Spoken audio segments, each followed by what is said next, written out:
আলহামদুলিল্লাহ সালাতু ওয়াসসালামু আলা রাসূলিল্লাহ। আলহামদুলিল্লাহ, সকল প্রশংসা আল্লাহ তাআলার জন্য। শান্তি হওয়ার জন্য মুহাম্মদ সাল্লাল্লাহু আলাইহি ওয়াসাল্লাম।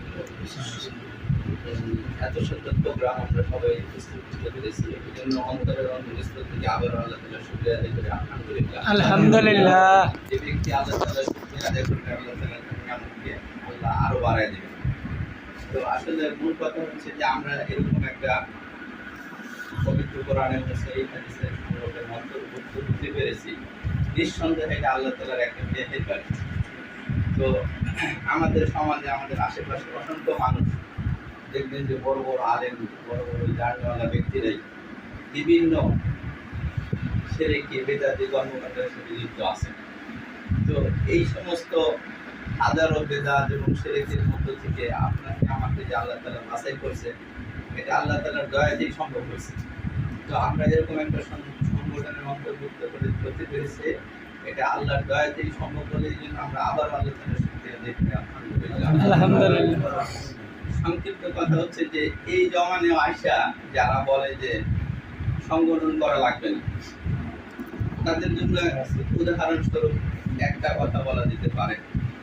যেমন আপনি একটা বড় প্রতিষ্ঠান অথবা মাদ্রাসা অথবা একটা স্কুল করলেন, তো এখানে যদি আপনার যিনি পরিচালক উনি বলে যে দেখেন এখানে 20 জন শিক্ষক আছেন, আপনারা সবাই শিক্ষিত লোক, বড় বড় আলেম, মুহাদ্দিস, মুফতি, তো আপনারা কেউ কারো আনুগত্য করার প্রয়োজন নেই, সবাই যার যার মতো নিজ নিজ দায়িত্ব নিয়ে আপনারা কাজ করেন।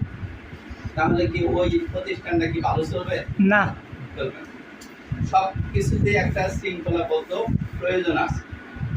তো এখানে একটা জিনিস লক্ষ্য করেন যে 20 জন শিক্ষক যদিও থাকে, সবাই যদি উচ্চ শিক্ষিত থাকে, তারপরে 20 জনের মধ্যে একজনকে প্রদান করা হয়, তার নেতৃত্বে বাকি 19 জন শিক্ষক চলবে। এটা হচ্ছে নিয়ম, একটা প্রতিষ্ঠানের নিয়ম। তো বাংলাদেশে এমন অনেক লোক আছে যারা অনেক শিক্ষিত হওয়ার পরেও বলতেছে যে না, সংগঠন করা লাগবে না। এটা নিঃসন্দেহে একটা শয়তানি ধোঁকা। এই ধোঁকা থেকে বেঁচে থাকার জন্য আমাদেরকে কি করতে হবে? অবশ্যই একটা সংগঠনের অন্তর্ভুক্ত করতে হবে এবং ওই সংগঠনের মাধ্যমে থেকে আপনাকে পবিত্র কোরআন এবং সহিহ হাদিসের জ্ঞান অর্জন করতে হবে।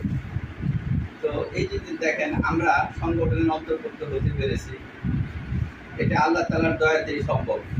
আপনার এবং আমার সামনে অনেক মানুষ ঘোরাঘুরি করতেছে, চলাফেরা করতেছে, যারা কোনো